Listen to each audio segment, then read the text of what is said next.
Apa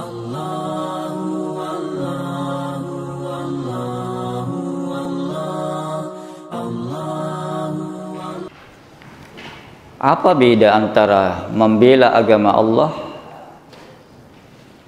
dengan menolong agama Allah? Saya kira sama. Kalau kita lihat di antara sinonim ya, kata-kata membela itu bisa melindungi, bisa membantu, ya. Menolong lebih dekat, membantu dan menolong. Ya. Menolong, menjaga, ya, menegakkan, mensupport, itu di antara sinonim ya, tidak jauh beda. Jadi maknanya sama, membela agama Allah dan menolong agama Allah Subhanahu wa ta'ala. Mungkin kita pernah mendengar ya beberapa statement ya, orang-orang yang tidak senang dengan Islam, para pembenci-pembenci Islam atau Islamofobia, dengan ungkapan-ungkapan Islam itu tidak perlu dibela. Ya, mungkin kita pernah dengarkan ketika muncul ya kasus-kasus penistaan agama, baik terhadap Al-Quran maupun terhadap Nabi kita Muhammad sallallahu alaihi wasallam. Misalnya dibuatkan karikaturnya. Kadang kasus ini terjadi di luar negeri berkaitan dengan karikatur. Dan di antara ungkapan-ungkapan mereka yang lainnya, Islam itu kan baik, benar. Orang tidak meragukan itu. Inna dina indallahil Islam. Kebenaran Islam tidak bisa diragukan. Bahwa Islam itu indah. Kemudian kenapa mesti dibela? Islam ini datang untuk membela umat manusia, hadir untuk membela umat manusia. Bukan kita yang harus membelanya.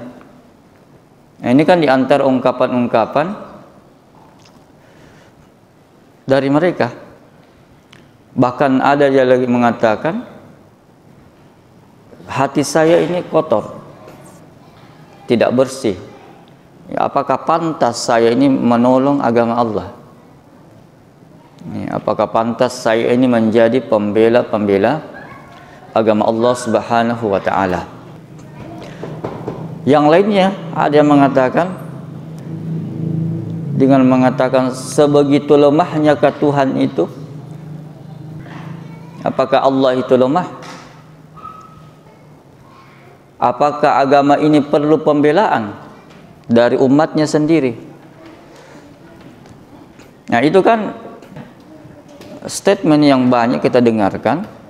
Lahir ini tidak lahir kecuali orang-orang munafik, orang-orang yang benci dengan Islam, musuh-musuh Islam, musuh-musuh agama Allah Subhanahu wa ta'ala.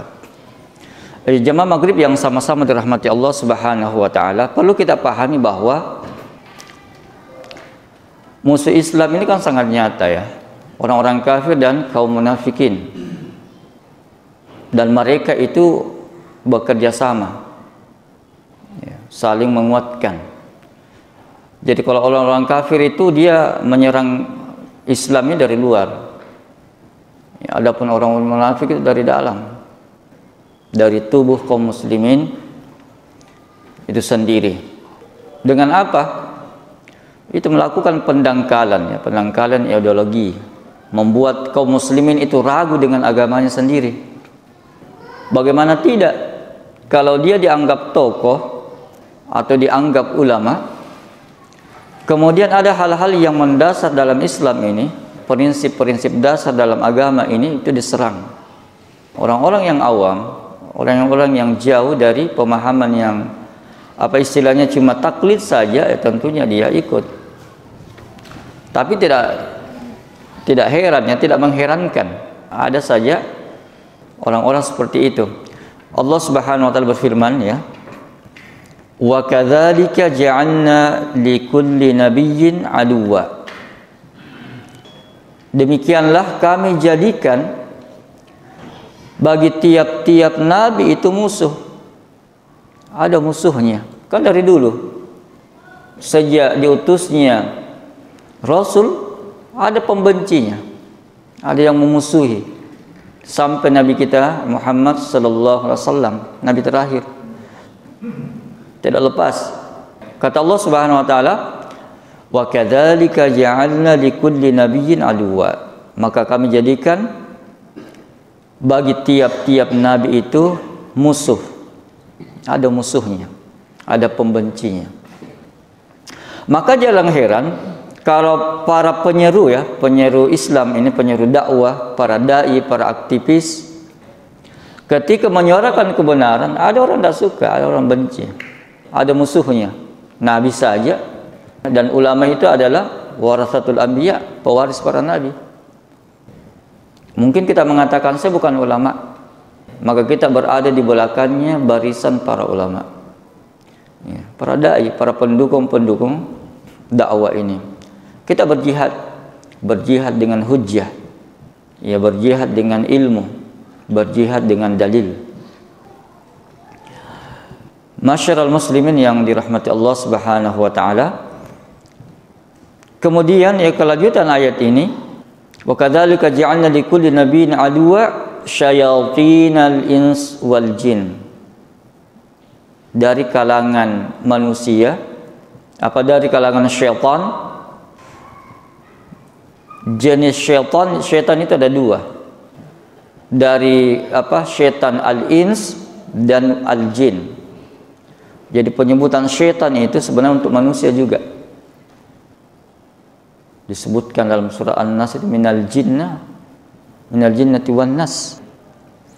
Jadi musuh-musuh, ya, musuh para nabi itu memang dari kalangan syaitan. Syaitan itu ada dua. Ada manusia dan ada jin. Apa yang mereka lakukan ini? Apa yang mereka lakukan kepada para nabi itu untuk memusuhi mereka? Yuhi ba'duhum ila ba'din zukhrufa al-qawli gurura. Coba lihat bagaimana mereka itu saling, sebagian dari mereka ya, membisikkan kepada sebagian yang lainnya, saling membisikkan. Apa yang mereka bisikkan? Itu tadi al-qawli gurura, perkataan-perkataan yang indah. Apa tujuannya itu perkataan-perkataan yang indah? Untuk menipu manusia. Sama dengan ini, sama dengan ya tadi statement-statement yang bermunculan itu. Allah kan maha kuat, tidak perlu ditolong, tidak perlu dibela agamanya. Allah tuh pasti akan membela agamanya. Jemaah maghrib yang dirahmati Allah Subhanahu wa taala. Kemudian kalau dari segi tujuan, saya kira jelas ya. Apa tujuan mereka? Apa tujuan mereka lakukan itu? Sehingga apa? Sehingga orang termakan dengan perkataan-perkataan mereka tadi. Kaum muslimin berdiam diri. Kalau begitu tidak usah. Girahnya ada. Mereka menampakkan pembelaan itu, tapi dengan adanya ya, ungkapan-ungkapan tadi, kalau begitu tidak usah saja. Jelas-jelas kemungkaran, tapi dia diamkan. Itu yang mereka harapkan, agar kaum muslimin diam. Agar kaum muslimin diam, ya, tidak ada gejolak pembelaan, dan orang-orang yang tampil untuk menyerukan kebenaran dan membela agama Allah Subhanahu wa taala. Sehingga orang takut-takut, ya, takut-takut untuk melakukan, wah, intoleran. Takut-takut, pokoknya itu tujuan dari apa yang mereka lontarkan itu. Sehingga istilahnya orang ya mencari amannya saja. Jangan ambil resiko, ya, ambil amannya saja. Kalau secara umum ya jelas ya, di dalam Al-Quran itu tentunya musuh-musuh agama Allah Subhanahu wa taala ya ingin memang memadamkan cahaya Islam. Saya kira jelas ya di dalam Al-Quran. yuriduna ayyutfi'u nurallahi biafwahihim. Mereka itu ingin memadamkan cahaya Allah, artinya agama ini, ad-din ini, risalah ini, mereka ingin padamkan, ya, agar ideologi mereka yang tampil, ideologi mereka yang menang. Tapi dengan apa? Biafwahihim, ya, dengan mulut-mulut mereka, dengan ucapan-ucapan mereka tadi itu. Mereka berupaya supaya agama ini menjadi padam. Tapi wa ya'ballahu illa ayyutimma nurahu walau karihal kafirun. Mereka ingin memadamkan cahaya Allah, tetapi Allah tidak menghendaki. Jadi biar bagaimana kekuatan mereka, upaya mereka, tapi Allah tidak mau. Tetapi Allah tidak menginginkan cahaya ini padam. Bahkan sebaliknya, Allah menjadikan dia lebih sempurna lagi. Lebih sempurna. Sekalipun apa? Sekalipun orang-orang kafir itu tidak menyukai. Masyarul muslimin yang sedang maghrib yang dirahmati Allah Subhanahu wa taala. Terus, apakah perlu membela agama Allah Subhanahu wa taala? Paling tidak, kalau dari segi naluri kita, orang-orang beriman, ya, kaum muslimin, apalagi yang memiliki ghairah, pasti jawabannya harus. Pasti jawabannya seperti itu. Beda dengan orang-orang yang sudah yang rapuh, ya, rapuh keimanannya, sehingga statement tadi itu mudah untuk menggoyahkan. Apakah perlu agama ini dibela? Apakah agama ini perlu ditolong? Kenapa sih Allah harus ditolong? Dan seterusnya. Mungkin saja ada orang termakan itu. Tapi orang-orang yang memiliki keimanan yang kokoh, kalau terlontar pertanyaan seperti ini, sangat jelas jawabannya. Perlukah membela agama? Perlu memang. Mengapa? Ya, paling tidak ada 3 alasan, ya. Yang pertama, karena memang Allah Subhanahu wa taala yang memerintahkan. Allah sendiri memerintahkan. Allah yang menjadikan kita, Allah yang menurunkan syariat ini, Allah mengutus nabinya untuk menyampaikan risalah ini. Allah memilih para sahabat untuk menjadi orang-orang yang menemani Rasulullah dalam suka dan duka. Sehingga ad-din yang sampai kepada kita sekarang ini harus kita bela karena memang Allah perintahkan. Saya kira ayatnya jelas, ya, dalam surat As-Saff itu. Allah berfirman, ya ayyuhalladzina amanu kunu ansarallah. Panggilan kepada orang-orang yang beriman, ditujukan kepada orang-orang yang beriman. Ya, hai orang-orang beriman, kunu ansarallah. Jadilah kamu penolong agama Allah. Ini kan perintah. Ya, Allah sendiri yang perintahkan jadi penolong-penolong. Yang jadi persoalan, siapa yang mau jadi penolongnya? Siapa itu penolong-penolong agama Allah Subhanahu wa taala? Ya, apakah mereka tidak membaca ayat ini sehingga mengatakan apakah Allah itu butuh pertolongan? Mungkin saja tidak masuk, ya, mungkin dia salah paham. Padahal Allah Subhanahu wa taala menyebutkan sendiri di dalam ayatnya. Kama qala Isa bin Maryam lil hawariyin. Sebagaimana juga Isa bin Maryam, itu Nabi Isa alaihissalam, pernah mengatakan kepada para pengikutnya. Apa yang dikatakan Nabi Isa kepada al-hawariyin ini? Man ansari ilallah. Siapa yang menjadi penolong-penolongku untuk menegakkan agama ini, agama Allah. Ya, agama yang Allah turunkan kepada Nabi Isa pada saat itu, risalahnya. Apa yang dikatakan para pengikutnya, para penolong-penolongnya itu pada para hawariyunnya itu, qalal hawariyuna nahnu ansarullah. Mereka mengatakan, kami adalah penolong-penolong agama Allah. Mereka langsung seru apa? Mereka itu langsung menyambut seruan itu. Ada tawaran, ada panggilan. Ini kan nada menawarkan, bukan perintah, bukan menunjuk. Semuanya harus ikut. Tetapi kata-kata siapa yang mau? Siapa?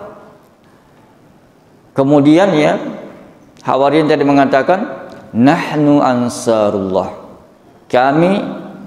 Kamilah penolong-penolong agama Allah Subhanahu wa taala. Disebutkan jumlahnya itu tidak banyak. Sekitar belasan, salah 12 kurang lebih. Sedikit. Tetapi ketika ada seruan seperti itu, mereka siap menjadi penolong agama Allah Subhanahu wa taala. Jamaah maghrib yang dirahmati Allah Subhanahu wa taala, kemudian ulama kita ya mengomentari tentang ayat yang kita bacakan tadi ini. Syekh As-Sa'di rahimahullah, tentang firman Allah Subhanahu wa taala, ya ayyuhalladzina amanu kunu ansarallah, maksudnya apa? Ya, maksudnya apa tuh? Jadilah kamu penolong, pembela agama Allah Subhanahu wa taala. Bil aqwal wal af'al, dengan ucapan. Berarti apa? Ketika orang menyerang Islam ini dengan kata-kata, kita bela dengan kata-kata, kita bela dengan hujjah, dengan dalil. Apalagi sekarang ya, orang ibaratnya itu perang medsos. Perang medsos. Ketika banyak syubhat-syubhat, banyak serangan-serangan, alhamdulillah ada saja orang-orang yang tampil seperti itu, tampil membela dari serangan-serangan itu, walaupun lewat tulisan-tulisan, lewat perkataan bil aqwal, perkataan. Inilah fungsinya para dai, para khatib di mimbar-mimbar Jumat. Ketika banyak isu-isu tentang penistaan agama, momen-momen seperti itu yang dibutuhkan, momen peluang dia tampil di situ. Ketika ada yang serang terkait dengan Al-Quran, penistaan Al-Quran, dia tampil membahas tentang kemuliaan Al-Quran, ya, tentang kewajiban terhadap Al-Quran. Dia jelaskan tentang ancaman-ancaman orang yang melecehkan agama Allah Subhanahu wa taala. Demikian juga tentang kasus-kasus misalnya pelecehan terhadap Rasulullah sallallahu alaihi wasallam. Dia manfaatkan itu mimbar-mimbar Jumat, ya, di forum-forum taklim itu, apalagi di sini masyarakat. Itu Jumat memang luar biasa. Kaum muslimin berkumpul. Orang yang jarang ke masjid ataupun sekedar ya melaksanakan kewajiban salatnya di rumah saja, nanti salat Jumat baru dia ke masjid, tapi momen orang berkumpul di situ, semuanya berkumpul. Orang tuanya, anak mudanya, yang kadang masalah penistaan itu dia baca di media sosial. Saatnya ketika mereka berkumpul, situ tunjukkan pembelaan kita dari apa yang mereka ungkapkan itu. Kemudian wal af'al, dengan apa? Dengan perbuatan. Wa dzalika bil qiyami dinillah. Itu dengan cara menegakkan agama Allah Subhanahu wa taala. Mengamalkan, menghidupkan syiar Islam, syiar agama Allah Subhanahu wa taala, menghidupkan. Dari mana itu bermula? Tentunya dari diri kita. Kita dulu yang menunjuk, kita dulu yang bangga dengan keislaman. Jangan sampai sebaliknya, kita sendiri yang malu-malu. Ya, malu-malu menampakkan keislaman. Ketika ya gembar-gembor orang ada isu-isu penistaan agama, kita sendiri mungkin jarang membaca Al-Quran. Bahkan ada salah seorang ustadz kita berkisah itu, ya dulu katanya itu anak-anak kalau pulang dari mengaji, anak-anak kecil, anak-anak sekolah pulang mengaji kan biasa itu bawa Al-Quran besarnya itu dipegang-pegang. Ya mungkin kalau sekarang ini ya mungkin jarang ya di kampung. Itu katanya kalau pulang dari mengaji tidak langsung pulang ke rumah. dia singgah main bola dulu. Apa yang dipakai jadi gawang? Itu Al-Qur'annya. Quran pakai jadi gawang. Artinya apa? Memang PR besar. Bagaimana menanamkan pengagungan terhadap Al-Quran mulai dari anak-anak kita, mengagungkan Al-Quran. Al-Quran itu sebaiknya disimpan di mana? Kadang ya minta maaf sekali ini, kadang di masjid, kadang banyak Al-Quran tercecer-cecer lembar-lembarnya. Kenapa tidak diamankan? Kenapa tidak diamankan saja itu? Ini kan berbicara tentang keimanan itu. Terdorong tidak atau cuma dianggap biasa? Mulai dari diri kita, keluarga kita. Karena istilahnya itu ya, masyarakat ini terdiri dari keluarga-keluarga. Maka kalau mau lihat masyarakat yang Islami ya, keluarganya dulu. Ya, apakah dalam kehidupannya ini betul-betul tegak agama Allah Subhanahu wa taala, bagaimana dengan salatnya? Bagaimana dengan hijabnya? Mulai dari rumah. Kemudian wal hirsi ala iqamatihi alal ghair. Ini juga dikatakan menolong agama Allah Subhanahu wa taala ketika dia dengan ucapannya, dengan perbuatannya dia tegakkan syariat Allah Subhanahu wa taala tadi pada dirinya, pada keluarganya. Kemudian apa? Dia juga memiliki semangat, memiliki antusiasme untuk apa? Menegakkan pada orang yang lain. Apa istilahnya? Berdakwah. Aja berdakwah. Apa yang dia amalkan, apa yang dia pahami dari agama ini, dia juga ajarkan kepada orang lain. Bahkan lebih tinggi lagi nih. Ya, wa jihad man anadahu wa nabadhahu. Dan melakukan jihad bagi orang-orang yang menunjukkan permusuhan terhadap Islam. Bukan cuma itu. Yang dikatakan membela agama Allah Subhanahu wa taala, menolong agama Allah Subhanahu wa taala bil abdan wal amwal. Dengan badan kita, dengan raga ini, apalagi yang masih muda. Fisik kita di situ masih kuat. Dengan harta juga. Jadi dua, badan dengan harta. Kekuatan fisik. Jangan habiskan fisik sekedar kesenangan dunia saja. Dan ini akan ditanyakan nanti tuh di akhirat, masa muda. Maka Rasulullah sallallahu alaihi wasallam mengingatkan memang manfaatkan yang 5. Sebelum datang yang 5 di antara adalah syababika qabla haramik. Masa muda sebelum masa tua. Ya, kalau masa tua itu ya kadang fisik sudah melemah. Tinggal yang ada adalah pengalaman saja, dan itu yang mau ditransfer. Siapa penggerak-penggeraknya? Siapa yang melakukan ke lapangan? Siapa yang terjun ke medan? Para pemuda-pemuda. Dan kalau kita mulai sekarang, pemuda-pemuda kita hari ini kumpulnya lebih banyak di mana? Silahkan. Ya, kalau kita mengatakan survei masjid, kalau berkaitan dengan sholat, berapa persen pemuda? Kemana mereka pada waktu-waktu sholat itu? Kalau dikatakan ada waktu-waktu sholat itu memang orang beristirahat di situ, waktu maghrib, waktu isya, lagi rame-ramenya orang. Tapi mungkin ya hanya 1-2 masjid yang mungkin dihadiri oleh para pemuda. Maksudnya di sini agak ramai pemudanya hadir di situ. Alhamdulillah, mungkin kalau di perkotaan sudah membudaya. Tapi kalau di kampung-kampung hitung sendiri anak muda yang ke masjid. Jarang sekali. Mungkin kalau kita sholat di situ, mungkin kita yang paling muda di situ. Tapi apa yang orang-orang tua? Yang bahkan yang menjadi persoalan besar juga adalah tantangan besar.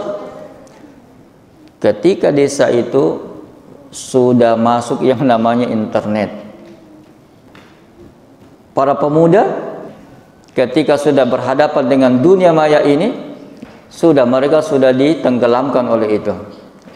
Kalau di perkotaan mungkin kita mengatakan wajar karena kota.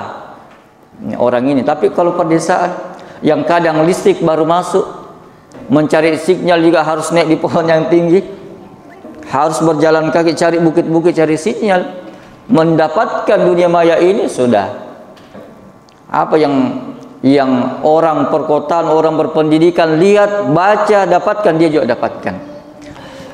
Jamaah maghrib yang sama-sama dirahmati Allah Subhanahu wa taala. Itu alasan yang pertama, saya kira jelas perintah Allah Subhanahu wa taala. Alasan yang kedua, agar menjadi jelas siapa yang membela agamanya dan siapa yang tidak. Kita bacakan di sini firman Allah Subhanahu wa taala, laqad arsalna rusulana bil bayyinat.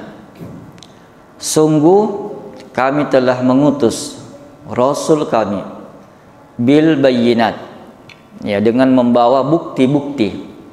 Bukti-bukti itu dalil, ya, al-bayan. Wa anzalna ma'ahumul kitab wal mizan.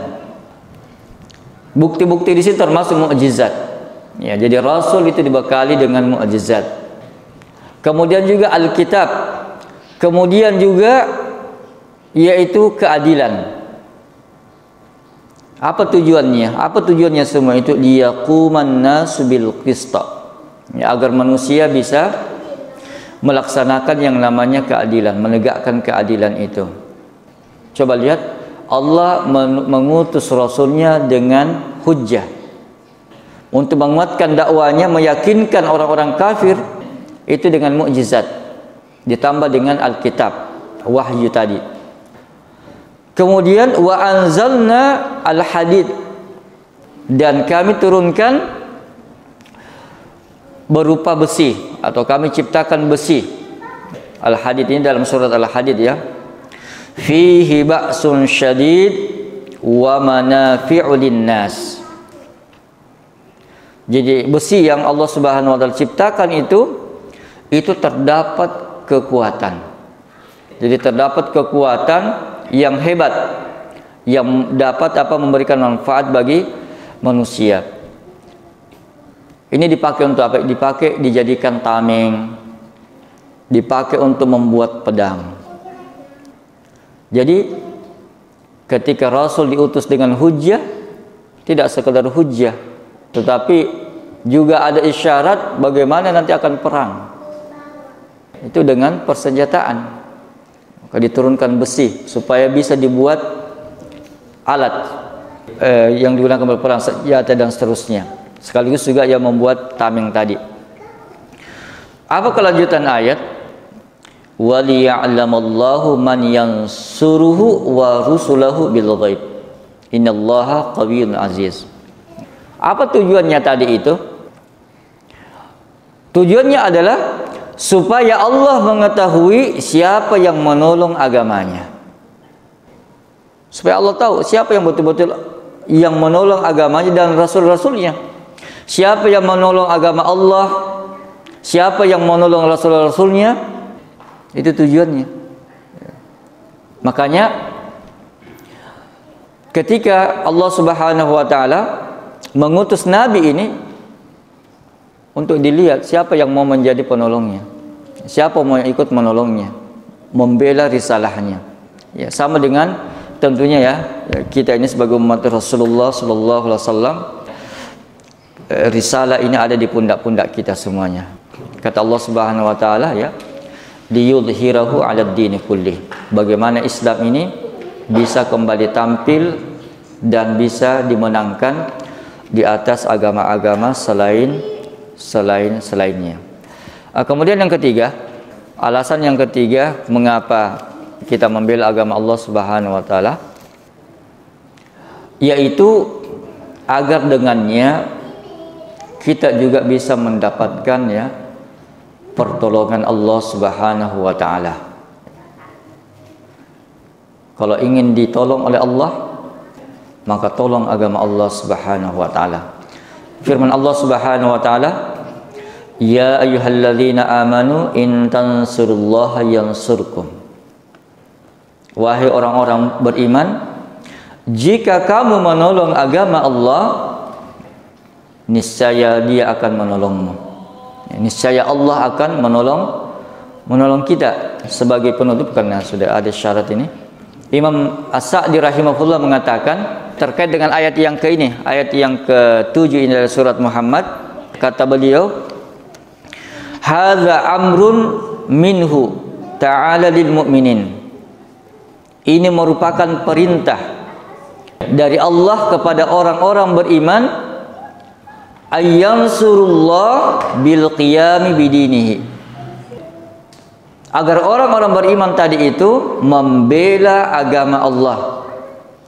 Ketika Allah mengatakan intan surullah, jika engkau menolong agama Allah, kata Syekh Sa'di rahimahullah mengatakan ini perintah dari Allah kepada orang-orang beriman agar mereka menolong agama Allah bil qiyami bidinihi, dengan menjalankan agamanya, wadda'wati ilaihi, dan mendakwahkan agama itu, wajihad a'daihi, dan melakukan jihad melawan musuh-musuh agama Allah Subhanahu wa taala. Saya kira jelas ya. 3. Perintah dari Allah kepada orang-orang beriman untuk apa? Untuk menolong agama Allah dengan cara apa? 3 hal. Pertama, menjalankan agamanya, ya, sebagaimana kita katakan tadi, dari diri kita, keluarga kita akan melebar ke masyarakat.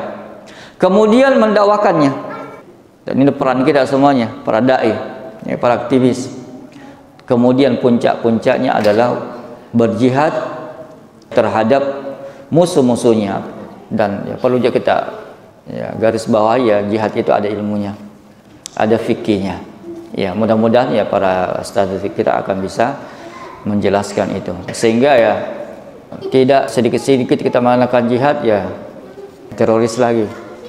Kasih para ulama, para ahli untuk membahas tentang itu agar tidak disalah pahami. Saya mohon maaf atas segala kekurangan. Semoga Allah Subhanahu wa taala berikan keteguhan kepada kita, keistiqomahan, bahkan senantiasa mendapatkan taufik dari Allah Subhanahu wa taala untuk menjadi penolong-penolong agama Allah Subhanahu wa taala di sisa-sisa hidup kita ini. Subhanakallahumma bihamdik, asyhadu an la ilaha illa anta, astaghfiruka wa atubu ilaik. Assalamualaikum warahmatullahi wabarakatuh.